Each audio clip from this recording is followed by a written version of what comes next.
নমস্কার সুধী ভক্ত সজ্জন, সবাইকে জানাই সাদর সম্ভাষণ।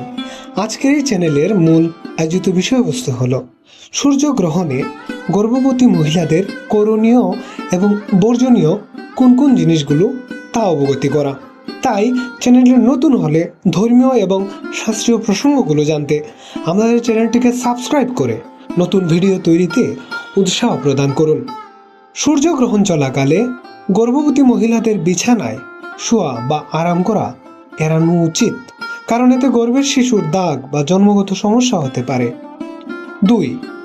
এই সময় গর্ভবতী মায়েদের তীক্ষ্ণ বা ধারালো বস্তু যেমন ছুরি, কাঁচি, সূচ ইত্যাদি এসব ব্যবহার করা থেকে সম্পূর্ণ বিরত থাকতে হবে। এগুলো ব্যবহার করলে শিশুর দেহে কাঁটা দাগ পড়ার সম্ভাবনা বেশি থাকে বলে বিভিন্ন শাস্ত্রগ্রন্থ সমূহ সিদ্ধান্ত দিচ্ছে। 3. এই সময় অন্ধকার ঘরে বা শান্ত স্থানে অবস্থান করাটাই ভালো। বাহিরে বেরোনো একদমই উচিত নয়।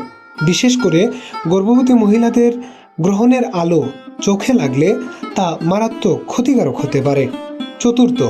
এই সময় পবিত্র গ্রন্থ পাঠ, জপ, ধ্যান এবং প্রার্থনাতে সময় অতিবাহিত করা সবচেয়ে বেশি প্রয়োজন। এতে গর্ভবতী মহিলাদের মানসিক শান্তি ও সুরক্ষা সুনিশ্চিত হয়। 5. গ্রহণ শেষ হলে স্নান করে পরিষ্কার কাপড় পরিধান করা উচিত। এটা শুদ্ধাচার বলে গণ্য করা হয়ে থাকে। 6. গ্রহণের সময় কোনো খাদ্য গ্রহণ করা তথা এই সময় সম্ভব হলে মলমূত্র ত্যাগ থেকেও বিরত থাকার চেষ্টা করবেন। বিশেষ করে গর্ভবতী মায়েরা সনাতন ধর্ম আর শাস্ত্র সিদ্ধান্ত অনুযায়ী এই সমস্ত নিয়ম অবশ্যই পালনীয় এবং করণীয়। গর্ভবতী মহিলাদের ক্ষেত্রে তা বেশি প্রযোজ্য।